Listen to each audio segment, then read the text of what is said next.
Hello बच्चों, मैं doctor Sunita Nandal कक्षा 9th के लिए काव्य भाग की अंतिम कविता है बच्चे काम पर जा रहे हैं, उसके अभ्यास के प्रश्न लेकर आई हूँ। व्याख्या हम पहले पढ़ चुके हैं, तो आइए अभ्यास के प्रश्न करते हैं। कविता की पहली 2 पंक्तियों को पढ़ने तथा विचार करने से आपके मन मस्तिष्क में जो चित्र उभरता है उसे लिख करके व्यक्त कीजिए। प्रस्तुत कविता कौन सी कविता है? बच्चे काम पर जा रहे हैं कि पहली 2 पंक्तियों को पढ़ने तथा विचार करने से मन में एक भयंकर चित्र उभरता है। ऐसा लग रहा है कि छोटे छोटे बच्चे ठंड में ठिठुरते हुए मैले कुचैले कपड़ों में अपना जीर्ण शीर्ण फटे कपड़ों में अपना जीर्ण शीर्ण शरीर को ढके हुए डरे से सहमे से कारखानों की ओर चले जा रहे हैं। उनकी ऐसा लगता है जैसे उनकी आंखों में कोई सपना ही नहीं रहा। कच्ची उम्र के में काम के बोझ के तले दबे हुए से बच्चे काम पर जा रहे हैं। तो इसमें जो पहली 2 पंक्तियों में आया था, बच्चों का वर्णन किया कि किस तरह के बच्चे होंगे, कैसे लग रहे होंगे। हमारे मन में ये छवि उभर करके आती है।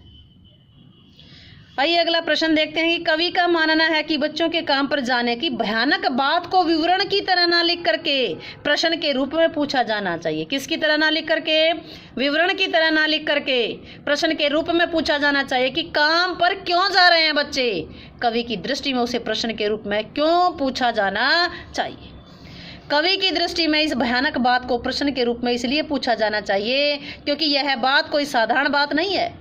ये समाज की ज्वलन समस्या है जिसे समाज के व उसके ठेकेदारों से प्रश्न के रूप में पूछा जाना चाहिए। आखिर बच्चों को पढ़ाने की अपेक्षा उनसे काम करवा करके उनका शोषण क्यों किया जा रहा है? अतः कवि का ये प्रश्न ये कहना बिल्कुल उचित है कि इस बात को विवरण की अपेक्षा एक प्रश्न के रूप में पूछा जाना चाहिए। आइए बढ़ते हैं नेक्स्ट प्रश्न की ओर कि सुविधा और मनोरंजन के उपकरणों से बच्चे वंचित क्यों हैं? कवि की दृष्टि में बच्चे सुविधा और मनोरंजन के उपकरणों से इसलिए वंचित हैं कि उन्हें खेलने व पढ़ने की अपेक्षा काम करने के लिए मजबूर किया जाता है। इसके अतिरिक्त कुछ परिवार ऐसे भी हैं जो अपने बच्चों को वे सब सुविधाएं उपलब्ध ही नहीं करवा सकते, वे उन्हें कपड़ा और भोजन तक प्रदान नहीं कर सकते। तो ये सुविधाएं तो उनके लिए बहुत दूर की बात हैं। इसलिए बच्चे इन सब खेलने के सुविधा और मनोरंजन के उपकरणों से वंचित हो जाते हैं। अगला प्रश्न देखते हैं। दिन प्रतिदिन के जीवन में हर कोई बच्चों को काम पर जाते देख रहा है, देख रही है, फिर भी किसी को कुछ अटपटा नहीं लगता। इस उदासीनता के क्या कारण हो सकते हैं? वास्तव में आज के युग में हर कोई बच्चों को काम पर जाते देख रहा है। आपने दाएं बाएं नज़दीक देखा होगा, चाय की दुकानों पर, होटल, ढाबे, ठीक पर छोटे छोटे बच्चे काम करते हैं, किंतु उनकी ओर ध्यान इसलिए नहीं दे पाते क्योंकि हर कोई अपने अपने स्वार्थ से सीमित होकर रह गया है। इसके अतिरिक्त भौतिकतावाद की दौड़ में दौड़ते हुए लोगों के दिलों में संवेदना और भावना की धारा सूख गई है। भावनाहीन हो गए हैं, संवेदना शून्य हो गए हैं। इसलिए लोगों को बच्चों पर काम पर जाना अटपटा नहीं लगता। अगला प्रश्न। आपने अपने शहर में बच्चों को कब कब और कहां कहां काम करते देखा है?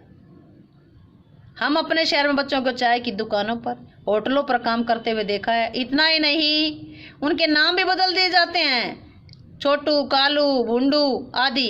इसके अतिरिक्त घरों में बर्तन सफाई का काम भी छोटी छोटी बच्चियां करती हैं। कहाँ शहरों में आपने देखा होगा छोटी छोटी बच्चियां घरों में बर्तन और सफाई का काम करती।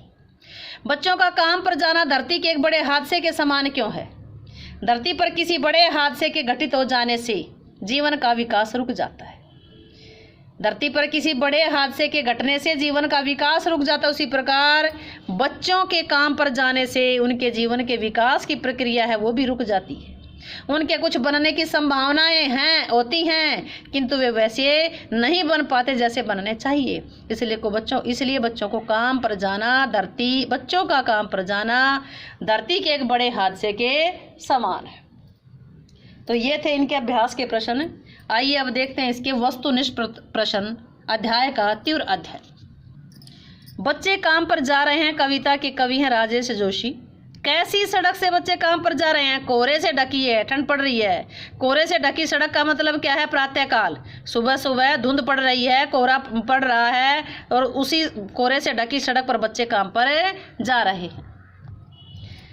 बच्चे काम पर जा रहे। कवि ने इस पंक्ति के माध्यम से किस समस्या की ओर संकेत किया है? बाल श्रम, बच्चों से मेहनत करवाना, काम करवाना। बच्चे काम पर जा रहे हैं पंक्ति को भयानक पंक्ति क्यों कहा गया है? क्योंकि बच्चों से काम करवाना ये एक भयानक समस्या है, गंभीर समस्या है। मदरसा कौन सी भाषा का शब्द है? उर्दू फारसी का। कवि की दृष्टि में भयानक क्या होता है? क्या भयानक होता है यदि बच्चों के विकास के साधन नष्ट हो जाएं?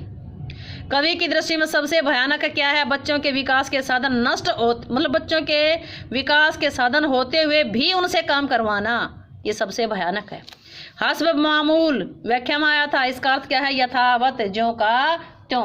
उम्मीद है आपको अभ्यास के और वस्तुनिष्ठ प्रश्न अच्छे से समझ आए होंगे। समझ आए हैं तो वीडियो को लाइक करें, शेयर करें, चैनल को सब्सक्राइब करना ना भूलें।